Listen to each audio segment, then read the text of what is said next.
Is there questions? Yeah, walk through that play if you don't mind. What did you see it playing out the way it did all the way through? Kinda, yeah. I mean, I knew I was gonna try to dunk it just because I missed a couple of layups early in the game that I should have made. Yeah, I knew I needed to be aggressive at the rim, but Big Will sealed them really perfect for me. I think it's really Big Will that did it. I just went up. I mean, he jumped perfectly. And I kind of just wanted to go up with two hands because I knew if he was going to contest, one hand was going to be kind of harder. And, the rest is obviously I saw it. So.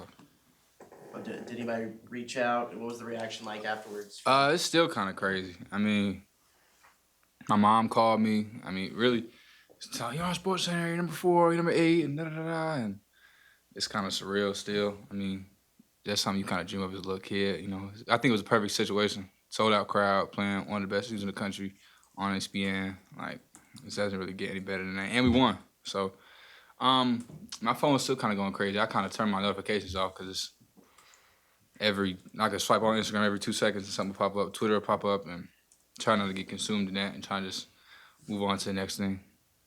Jace, if you can speak for the entire team, is there a reason that you, particularly why y'all's shooting has improved so much in the last 3 games?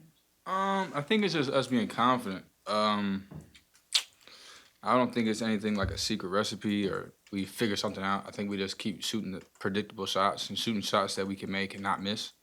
So, I think it just comes back to we work on it every day, and we have so much good people around us and so many great managers that want to rebound for us and so many people that are willing to help us that, we put money into the ATM all the time and we work on it every day. So I don't think it's anything that's surprising or anything that's like, oh, we figured it out. It's just we work on it every day, and it's about time they start to fall. Do you personally feel any different as right now or in the last few games? I don't know, not necessarily health-wise, but just as you go onto the floor than maybe from a month ago? Yeah, I mean, I feel confident. I feel a lot more confident now. It's good to have some shots fall, go through, and we're winning. So it's definitely a better feeling all around. But I think I feel the same. I just feel a little bit more confident, a little more comfortable in my situation, and I think it just comes from time beyond the court and being down the stretch, playing tough teams and tough situations. It's not easy, but it's easier as time goes on and as I get more reps in playing tough games. Jace, when you guys were 10-7, 1-3, just kind of going through that rough patch, what gave you the confidence that you guys could have what you guys had Saturday and just being able to string together all these wins? I think it's just us. We all love each other. We all know what we're capable of doing. We see it every day, and we live it every day. I think we have such great people around us. Buzz starts all that. I think he always instills confidence, always instills positive talk, and he always keeps it real with us. And we knew we were better than 1-3. We knew we were better than 10-7, and we just had to go out and prove it. We were losing games about 2.2 points on average. So it's one possession. Okay, we're not getting blown out by 40. We're not losing. We're not getting killed. It's one possession. We got to go find one possession. If I contest a shot against Arkansas a little bit better, we're 6 or 7-3 now. If we get a stop against Ole Miss, we're 8-2, and now we're having a whole different conversation. So it's just finding that extra play, finding that extra possession. But I think we always knew, and we always have known that we're a good team. We just have to go out there and show it.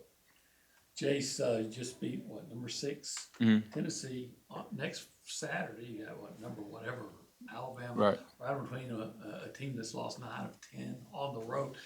Could be a trap. How do you avoid the trap? Doing what we do every day, making sure we stay present, not be Jacob, not look too far ahead, be exactly where our feet are, and do what got us to this point, and do what helped us to beat Tennessee. Do what we listen to the coaches, and play our style of basketball. I think if we can do that, we will have a very good shot going into Tennessee, and we're looking forward to going over there.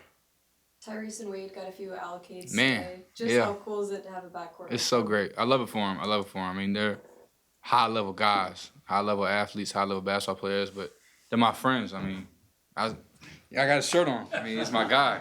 I'm so happy for him.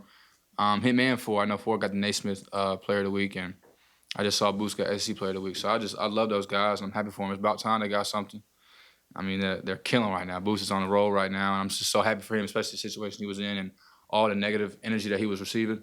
I'm so happy to see a guy like that prevail, and it's Wade Taylor. I think Buzz said it like we should hang his jersey up today. Like we shouldn't wait till senior night. They're such good people, and they're going to basketball court and play. They help us win, and I love them. Jace, Buzz mentioned at the Missouri game that Boots was getting a lot from the crowd, a lot of, like you said, negative energy, and that Buzz loved it because he felt like it kind of fueled him and motivated him. Did you see that, and how did you see him kind of respond to that? Like a pro. Tyrese Haliburton is a pro, and he responded exactly how he's supposed to respond. So, how I saw him respond was we went and won. He had 20-plus points and missed probably 4 or 5 shots.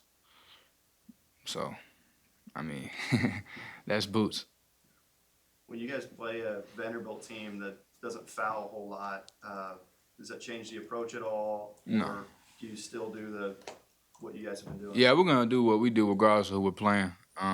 We might make some minor tweaks or adjustments along as time goes on, but we're going to play Texas A&M style of basketball. We're really not going to change it for anybody.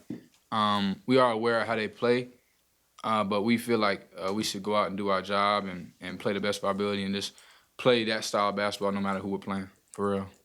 I think Buzz has mentioned a couple times when he was recruiting you out of the portal, like I think he said he went up and met with you first and talked to you, and then like they immediately said, no, we got to go say hi to his parents and like change the. When did you kind of hear about that, and what did that mean to you or say to you about the program? Honestly, I was kind of like, whoa. I had never had anybody do that.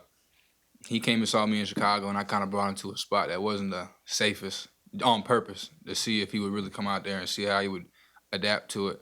And that kind of told me a lot about him. And he ordered the same thing I ordered, and he loved it. It was a good spot in Chicago chicken and waffles. And he was like, where's your mom and dad? Da, da, da, da. And he had talked to my mom and dad, but he didn't know exactly where they were. I told him, and he was like, all right, we're going to see him. And I was kind of like, I mean, when? You know what I'm saying? Like, you got to call him and set it. He was like, no, I'm finna leave here, go to the airport, and we're going to meet him there. And I was like, oh, all right. I'm from a small town, so it's not very easy to get into Titusville flying in. And he did it. He went and saw my little brother Jet, my mom, and my dad. And my dad's a Marine, and my dad loves him. Still loves him. My mom loves him. And my little brother didn't understand who he was, really, because my little brother didn't really know what's going on. And it just meant to me because no one else in the portal had ever even considered doing that. So it was kind of me like, wow, he must really care about his players. And then I got to learn that he always goes and see every player he has, his parents, when the season's over. It's just little stuff like that that really stood out to me, and I loved him. I loved all his energy. I loved that he was a believer. I could tell that he was honest, and I asked around, and I heard nothing but good things about him. What was the name of the place you took him? Chicago's Chicken and Waffles. It's off Martin Luther King Drive. I used to literally go there 4 times a week. I got fried catfish, yams, mac and cheese. No, I got 2 orders of yams, 2 orders of mac and cheese, fried catfish, and I would get banana pudding on the side. And I would go in there probably 3 or 4 times a week. And it was the best food. I miss it so much. That's one of the biggest things I miss in Chicago was that. So when you said you took him to a place that wasn't the safest, how did he react? He was perfect. He acted, I mean, it's Buzz Williams. I mean, he acted like exactly how I wanted him to act. He wasn't very, like, looking over his shoulder. You know, there's security at the door. It's one of those spots that's not in the most safest part of Chicago. But I knew the manager there, and I was very, very, very comfortable over there and very familiar around that area. And he walked right in, strutted like a little pit bull, strutted in, him and Rock, and they brought me a letter from someone up here, and it was just a very friendly and genuine relationship that we formed, and it was a genuine conversation. I got to ask him about how he was as a man, but I could tell he wasn't thrown off by the environment. I could tell he wasn't uncomfortable around a lot of black people, which was important to me. And it was a good situation. Again, y'all go buy this shirt, man. It's at the warehouse. It's still tied for first on my list. Him, Mo, and Ford all first on my list, but this one, it's a little old. You see, you got the dreads and stuff. But shout out to him for getting player of the week, and shout out to Ford for getting player of the week. My guys. Appreciate y'all.